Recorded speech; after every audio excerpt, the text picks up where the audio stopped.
오늘 우리가 읽는 누가복음 5장의 내용은 우리가 읽은 말씀처럼 첫 번째 제자들을 부르시는 내용들이 소개가 됩니다.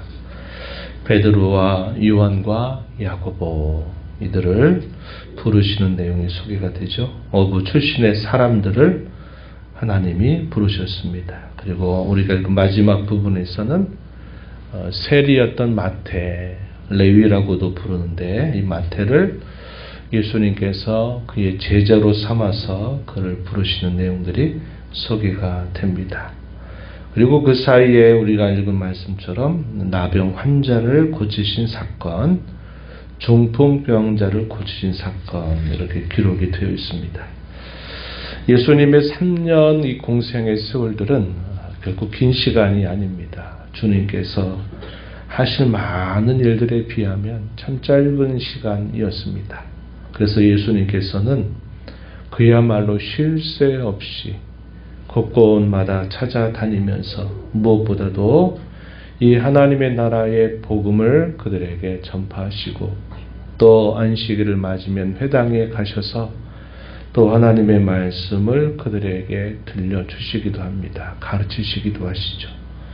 또 그것뿐만 아니라 많은 사람들을 예수님이 찾아가시기도 하시고 또 찾아오는 많은 사람들을 만나 주시기도 하면서 그들에게 하나님의 나라가 무엇인가를 여러 사건들을 통해서 예수님이 보여주고 계시다는 것입니다. 이 복음서의 수많은 기적과 또 치유 사건이라든지 또 예수님이 하신 이 모든 일들은 우리가 어제 살핀 것처럼 세 가지의 사역 안에서 다 소개가 될 수 있는 부분이 있죠. 전파하시고 가르치시고 치유하셔서 구원하시는 일. 이 세 가지로 요약할 수 있을 것입니다. 이런 사건들의 중심적인 공통점이 있어요. 그건 뭘까요? 만남입니다. 예수님과의 만남이에요.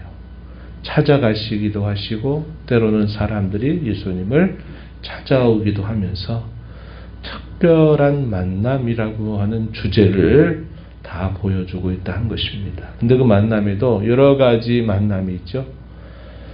스쳐 지나가는 그런 만남.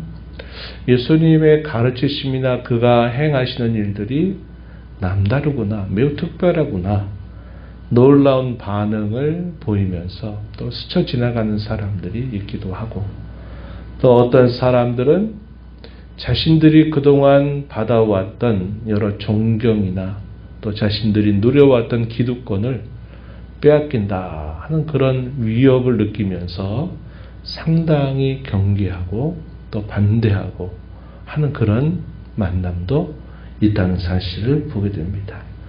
가장 중요한 만남은 어떤 만남일까요?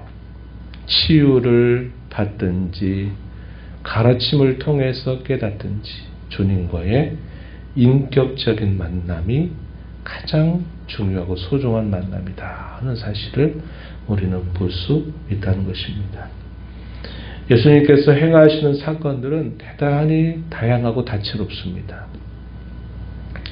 살아온 삶의 배경도 다르고 또 출신도 다르고 자신들이 겪고 있는 특별한 질환이라든지 병이나 이런 것들도 다르고 이런 다양한 다른 사람들이 예수님을 만나게 된다 하는 겁니다. 그래서 예수님은 그 사람들의 형편과 처지에 맞게 예수님은 그들을 만나 주시면서 하나님 나라의 복음을 그들에게 들려주시는 일을 행해 주시는 겁니다. 그래서 이 복음서에 등장하고 있는 수많은 여러 사건들 속에는 그러한 일을 행하시는 주님의 능력, 그리고 그 능력이 어떤 효과로 그들에게 나타나는가 뿐만 아니라 그 행하시는 각 사건 속에서는 우리 주님의 분명한 의도가 숨어 있다 하는 사실을 우리가 확인할 수 있고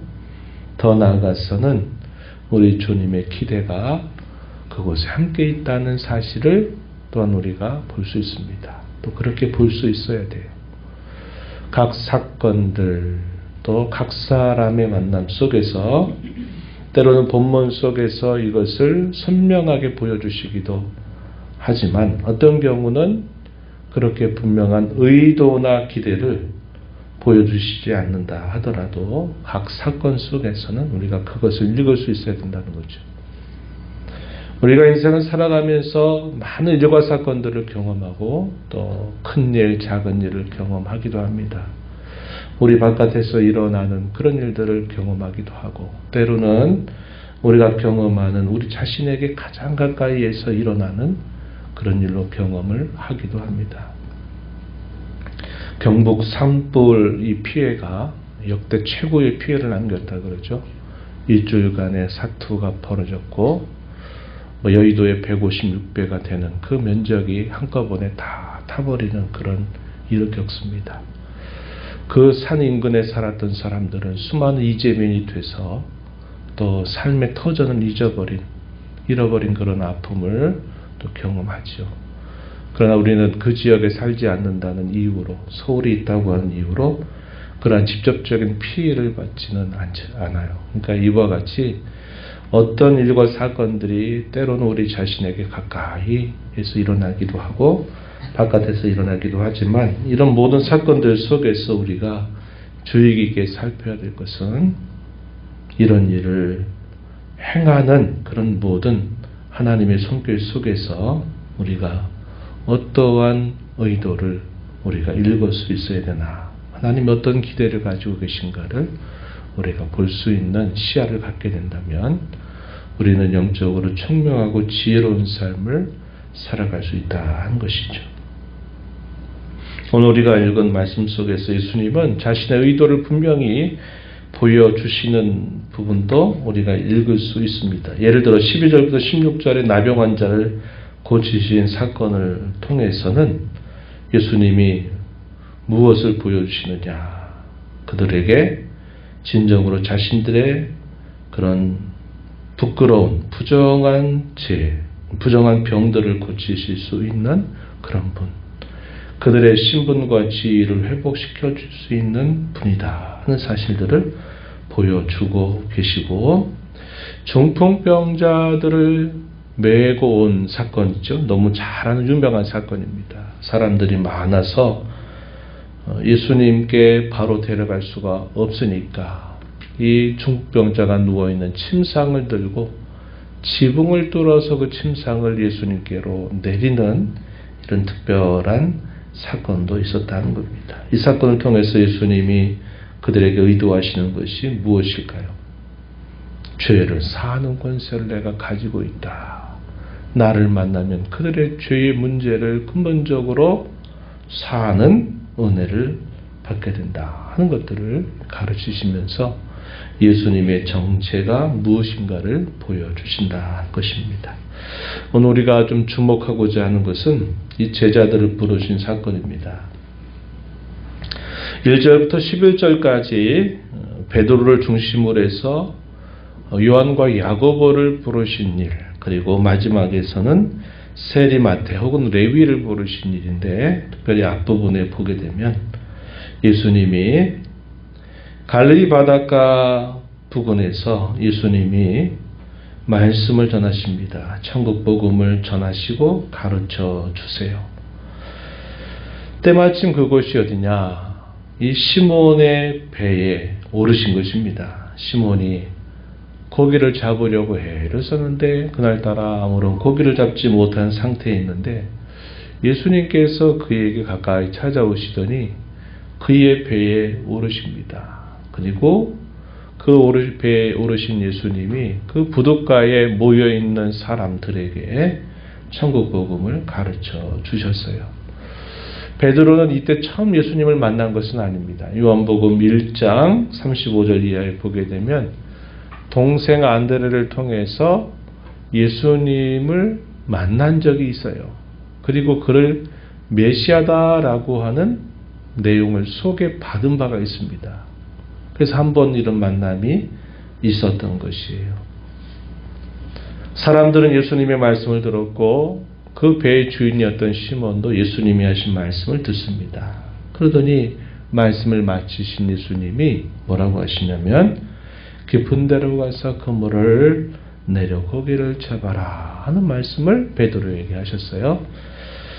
베드로가 오랜 어부로 아주 능숙한 사람이고 그 분야에 있어서는 참 전문가 같은 사람이지만 예수님의 가르치심을 듣고 예수님이 그렇게 자신에게 하시는 말씀을 그가 듣고 순종을 하게 됩니다. 우리가 여기서 주의해야 될 것은 대뜸 예수님이 찾아와 가지고 베드로에게 너 깊은 데로 그물을 내려라 이렇게 말씀하신 것이 아니었다 하는 거죠. 예수님이 이미 하나님 나라의 복음을 그의 배에 타셔서 무리들에게 그 말씀을 가르치셨다는 겁니다. 예수님의 가르침은 당시 율법 교사들의 가르침과 달랐다 그러죠. 거기에는 권위가 있었고 또 그 말 속에는 힘이 있었습니다. 그런 말씀을 들었던 베드로가 자신의 상식을 넘어서서 그 말씀을 하시는 주님이 자신에게 깊은 데 가서 그물 내려라 하는 말씀을 하셨을 때 뭐라고 대답했어요? 선생님, 내가 잡은 고기 하나도 없지만 말씀에 의지해서 내가 그물을 내리겠습니다. 이렇게 말합니다. 이 말씀에 의지했다라는 말을 우리가 잘 생각해야 된다 이 말이죠. 깊은 데 가서 그물 내려라 하는 이 말씀만 하신 게 아니라 하나님 나라의 복음을 이미 그들에게 전파하신 다음에 이런 구체적인 말씀을 주셨을 때 그가 순종하게 됩니다. 결과가 어땠을까요? 한 마리도 잡지 못했던 그 배가 만선이 되고 배의 2배가 될 만큼의 많은 고기를 그가 잡게 됩니다. 그래서 그 베드로 고기다 이렇게 지금도 부르고 있다 그래요. 그래서 사람들이 얼마나 기뻐했는지 몰라요. 주님의 능력이 저와 같이 대단하시구나 하는 생각으로 놀랐을 때 이 베드로는 뭐라고 예수님께 반응을 보이냐면 우리가 읽은 8절 말씀에 보니까 주여 나를 떠나소서 나는 죄인입니다 라는 이런 고백을 하게 됩니다. 뜬금없는 그런 태도를 보인 거죠. 이상하죠? 한번 여러분들이 상상을 해보세요. 다른 사람들은 너무나 기뻐요. 같은 또 동료 어부들이 도와줘야 될 만큼 많은 고기를 잡은 것이 너무 기쁜 것입니다. 기쁘고 감사하고 할 그 자리에 베드로는 예수님의 무릎 앞에 엎드려서 나는 죄인입니다. 나를 떠나십시오 라고 고백을 한 것입니다. 이 베드로의 속 심경을 우리가 떠올려 보면 어떤 일이 있었을까요? 주님이 누구이신가를 그가 깊이 깨닫게 된 것입니다. 그분으로부터 말씀을 들었죠. 또 그분이 자기에게 구체적인 또 말씀도 하시고 순종했는데 그 말씀대로 이루어지는 것을 보면서 그분이 누구이신가를 깊이 만나게 되었다는 사실을 보여줍니다. 주님을 만남으로 보인 첫 번째 참 반응은 주님 나는 죄인입니다. 나는 죄인입니다. 그분이 누구이신가를 깊이 만날 때 보이는 반응이 바로 이와 같다 하는 것을 보여줍니다. 이 만남이야말로 인생 최고의 만남이죠. 제가 가끔 비유를 드는데 이사야 선지자가 참 어두웠고 힘들었던 시대 우시야 왕이 죽던 해에 그가 성전에서 여호와 하나님을 배우는데 그 하나님의 영광이 성전을 가득 채우게 되는 일을 그가 경험하면서 그 광경을 지켜본 이사야가 뭐라고 고백했습니까? 화로다 화로다 나여 망하게 되었도다. 나는 입술이 부정한 사람이요 입술이 부정한 백성 중에 거하면서 만군의 여호와이신 왕을 배웠습니다 라고 이렇게 고백합니다. 하나님의 영광 하나님이 어떠한 분이신가를 깨닫는 그 순간 사람들이 보이는 첫 번째 반응은 자기의 죄악됨을 깊이 깨닫고 고백하게 되는 일이다 하는 것을 보여줍니다.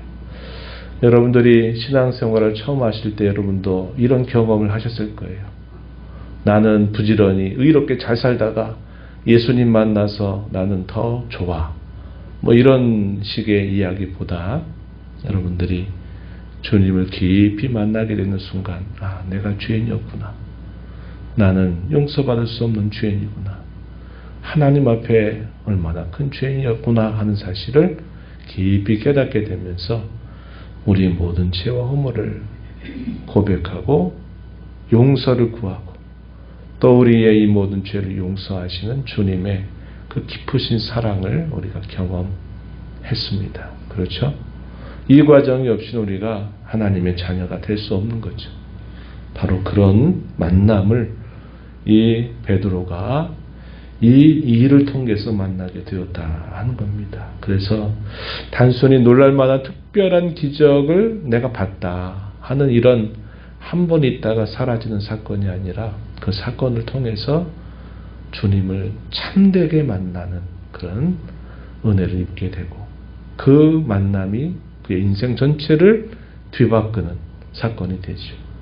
내가 이제부터는 사람을 취할 것이다 라는 말씀을 하시면서 나를 따르라고 하시는 주님의 음성을 듣고 베드로만 아니라 그의 동무들이었던 요한과 야고보도 함께 예수님을 따르게 되는 놀라운 일이 있었습니다.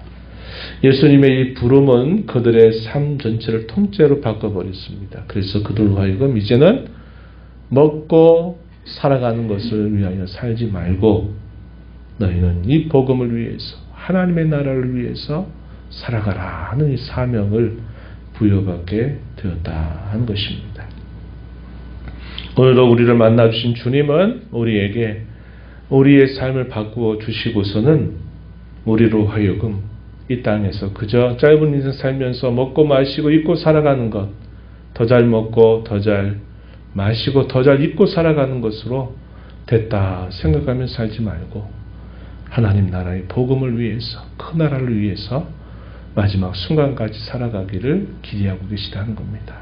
이런 기대를 우리가 잘 마음에 간직하고 남은 모든 인생 속에서 이 하나님의 나라의 그런 복음을 전하고 그 나라의 의로움을 우리의 삶에 채워서 우리를 부르신 주님을 기쁘시게 하는 저와 여러분이 되기를 진심으로 바랍니다. 하나님 아버지 감사합니다. 이 새벽 시간에도 저희들을 불러주셔서 오늘도 하나님 앞에 저희를 세우시고 특별히 오늘 주님께서 공생을 하시면서 바삐 움직이시면서 수많은 다양한 사람들을 만나주셔서 그들의 모든 죄를 용서하시고 구원하시며 새 삶을 살게 하셨을 뿐만 아니라 그들로 목적 없이 사는 삶이 아니라 하나님의 나라를 위하여 살아가는 귀한 사명도 부여주신 것을 함께 읽었습니다. 저희의 인생에 찾아오셔서 저희의 삶을 통째로 바꿔주신 주님의 은혜에 감사하면서 남은 세월 동안 우리 하나님의 나라를 꿈꾸고 바라보고 기대하며 그 나라를 위하여 살아가는 저희의 삶이 되게 하시기를 바랍니다. 은혜의 보호자 앞에 나와서 아버지의 은혜를 구하는 모든 심령들의 간구를 기비로 주고 응답해 주시기를 바라고 예수님의 이름으로 기도하옵나이다. 아멘.